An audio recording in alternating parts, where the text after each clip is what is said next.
Hello everyone. Good morning from another day in Bali, sunny day. So I'm go on to my mat again today, so we might practice together if you want to do it with me.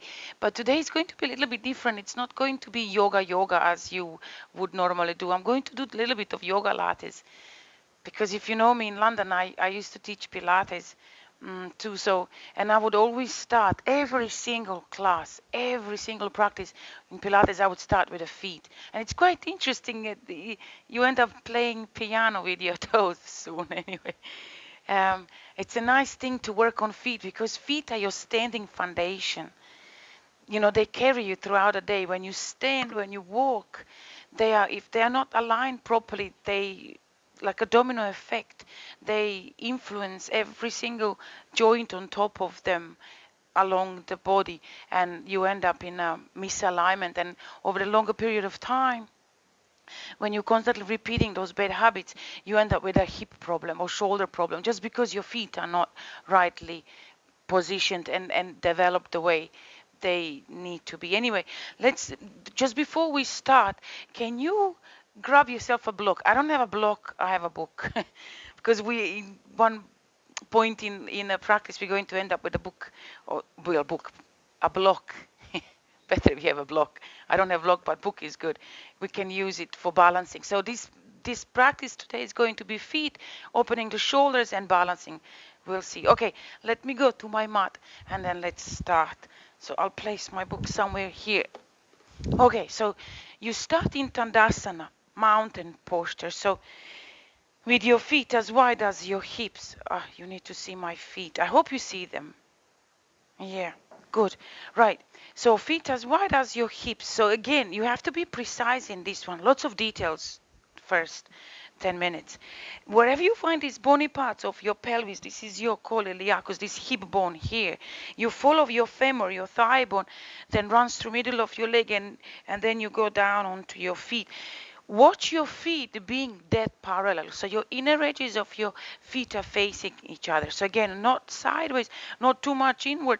Just literally, they need to face each other, these inner edges of your feet. Anyway, and then standing here, can you curl your toes up? Lift your toes up. Right. You see how as soon as you lift your toes up, your body goes like whoop, little bit backwards. When your toes are down and you're kind of leaning sluggishly forward, I'm exaggerating again. As soon as you lift, and notice how he propels you into this nice tall posture straight away, and straight away you start engaging your abdominals because you need to hold yourself rather than folding forward. Right. Can you feel the 3 points of your foot grounding you? You have a 2 at the front. So the big toe and then small toe and then one at the heel. So these 3 points, 2 at the front, 1 at the back, you need to ground firmly and keep your toes curled up all the time. Okay, testing a little bit for your balance, and now you truly grounded. You'll know if you just lift one leg up. And those toes are still curled down there. Don't cheat. Don't put them down. Lift them up. And oops, notice how you have to hold it. Anyway, and then change legs. Try the other one. So 3 points. Ground yourself to these 3 points of that on that foot and then lift up. Try again, just one more time. So you inhale, exhale, lift. That's it. Feel this big bone underneath your big toe rooting down. That's what gives you balance. Otherwise, if you don't, foot goes sideways and you end up collapsing. Keep bringing that big bone underneath your big toe towards the middle, and it would make you stay. Beautiful. And then from here, when your toes are curled up, one by one toes, spread them down. Perfect. Off we go again. Curl your toes up. Now just try to lower your big toes down. It's getting more interesting now. So because these are tricky ones. If you're not used to feet work, yeah, difficult. Anyway, notice how when you release those big toes down, how your arch suddenly get engaged quite strongly. Your foot has a 5 arches. Did you know that? This is just arch that we call arch, but there is 4 more hiding around your foot. So make sure that they are developed as they're supposed to be because they hold the foot in the right angles. Anyway, so release the Rest of your toes down. Can you go again? Curl up again. Same thing. Can you lower your big toes down? Try that. Pin them down. And then a trick of it. Can you do the small one down? You see? So you have like big toe and small toe down, pinky down, but 3 up. And that's totally tricky. Don't worry if you can't do it. There was always laugh in a class when we do that. Because it's so like, woo, you can't, your mind wants to do it, but your feet are not doing it. Anyway, release everything. Let's go again. Curl up again. And now tapping twice with the big, once with the small. Again, I have to move a little bit. Big, big, small. So twice with the big, once with the small. And okay, so I'm doing it tiny bit dynamically faster because I'm used to it. I can do it. But if it's difficult for you, if you find it that your feet are not doing what mine wants to do it a little bit slower, but execute. So it's big, big, small, big, big, small. This is you connecting your nervous system. You're connecting your mind and the body. Because, mind tells the commands what body needs to do. So, and this is happening via your neurotransmitters, via your nervous system. So this needs to be working. Your motorics. Okay, rest. Notice how feet are hurting when you do this. After a while, it's like, woo. Anyway, we have to do it again, but reverse now. So, curl your toes up now twice with a small, once with a big. Small, small, big. Small, small, big. There you go. Keep pedaling. Connect your mind and your body. Train your nervous system. Motorics, coordination, all that we need throughout our life. Okay, just few more. Oh my God, my feet are hurting now. Okay, and then last one, and then release. Ooh. Okay, next one. Can you open your feet on the outer edges of your feet? So end up like this. Oh, this used to be my favorite. I mean, still is. Used to be, still is. You see how you stretching your ankles on the lateral side stretch of your ankles, and then separate your feet a little bit apart because there's not enough maneuvering space. Don't overdo it. Don't go too wide. Just little, so you can go in. Oh, you see now you're stretching this inner side of your. Oh, there you go. So you go in and out. Do it dynamically. Move your right. So you are focusing on your foot. Don't just join your knees together. I used to see just knees are going in and you end up just leaving the foot where it is. Try to move the foot to the inner edge, to the outer edge. Just legs are just following that motion. So focus on your feet. Okay, and then your last one, stay on your outer edges. Ooh, this is brilliant one. Stay on your outer edges really and lock the legs. In this one you have to have a lock. Yeah, lock your legs. And then keeping your spine straight. Don't bend it. Proud chest. Look forward. You go forward. Oh. And then, oh my God, and then you feel the whole length of your back of your leg. Oh, it's crazy this way. Keep your feet turned.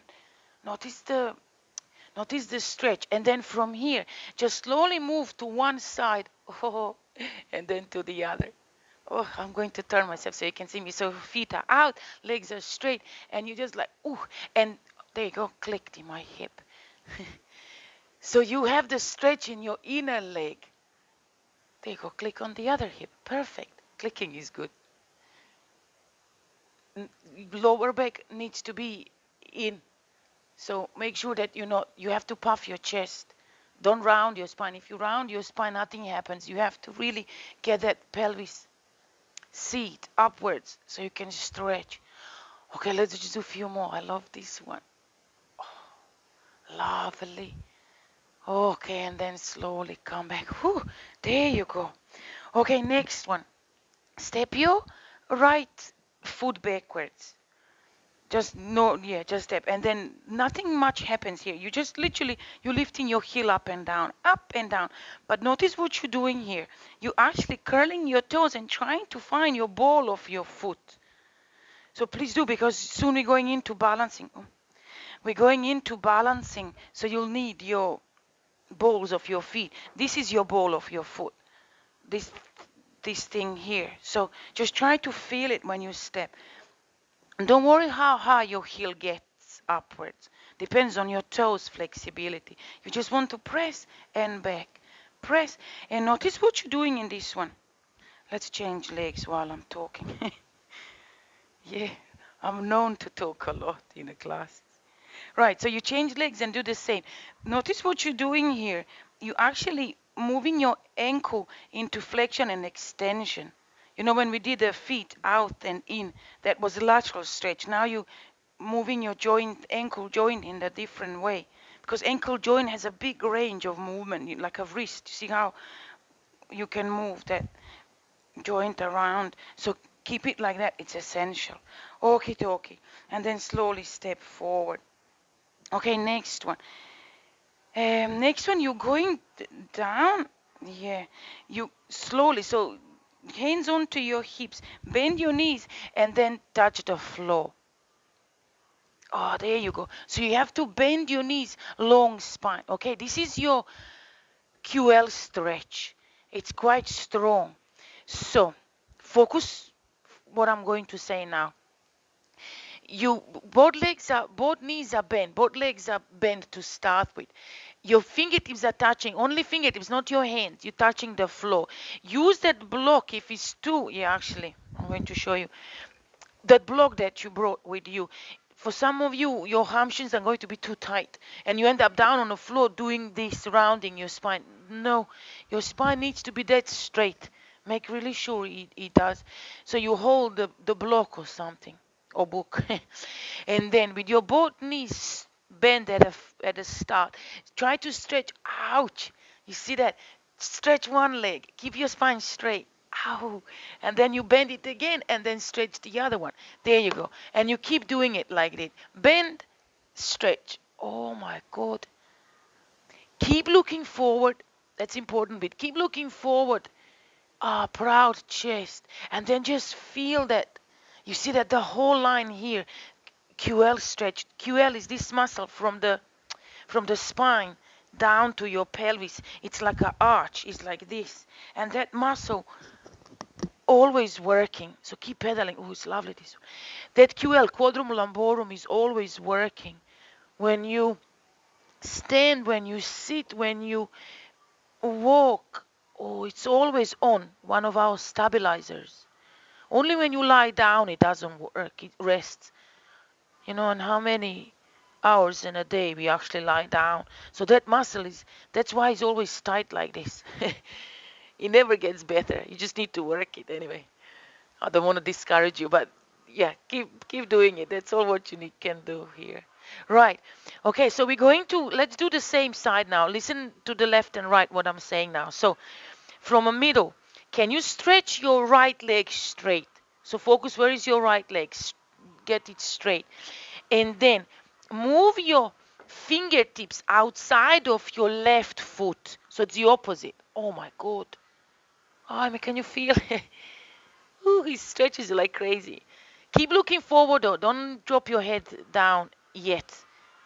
Your head needs to be up to pull that QL. Anyway, can you walk your fingertips of your right hand forward? So you notice how when you do that, oh my God, you stretch a little bit more. It's just you reaching forward with that right hand. And then last bit here, you drop your head down. And that's a full-on stretch. Wow. Okay, slowly come back. If you were holding a block, you can same, you do it with the block. So from the neutral position, stretch your left leg. And then move your fingertips, move your block, move everything outside of that right foot. Oh, keep looking forward, chin is up. Don't collapse yet. Oh my God. Oh, this is lovely. And then, so your left fingertips are walking forward now. You get them, yeah, forward, and keep doing it till you feel maximum stretch. And then last bit here, you just drop your head down. Oh, lovely. Okay, and then slowly come back. Oh, phew. And then with your arms over your head. That was usually always, yeah, always the sound effects after this one because it really hurts. And then you interlace your fingers behind your back. Squeeze your shoulder blades together, open your chest. Oh, I love this one. So simple but so good. So try to separate your wrists apart and squeeze those shoulder blades as much as you can, coming out of the neutral spine. Just come out of the neutral spine, meaning just arch as much as you can. Pull that shoulder blades back. Bend your knees, so you have to have your legs soft. Tilt your pelvis. You have to, again, that seat, that your tailbone needs to go upwards. You have to have a flat spine, straight spine. And then you go down, down, down towards your legs as much as you can. Okay, don't force this one, meaning don't force your hands, arms over your head if you end up rounding your spine. Keep looking forward, keep puffing your chest, keep squeezing those shoulder blades together. Arms would get to the point where they can. Yeah, don't force it. Okay, next one, inhale, you come up with your arms over your head. Oh, lovely. And then we go again, but now you're going to interlace your fingers the other way. Make sure it's, because this is your usually normal grip. You always go for the, I'm going to go a little bit closer because usually that's the, so you would, this is your normal. You would grasp your hands like this. You open and just shift one place down. I notice how awkward it feels, like you're holding someone else's hand.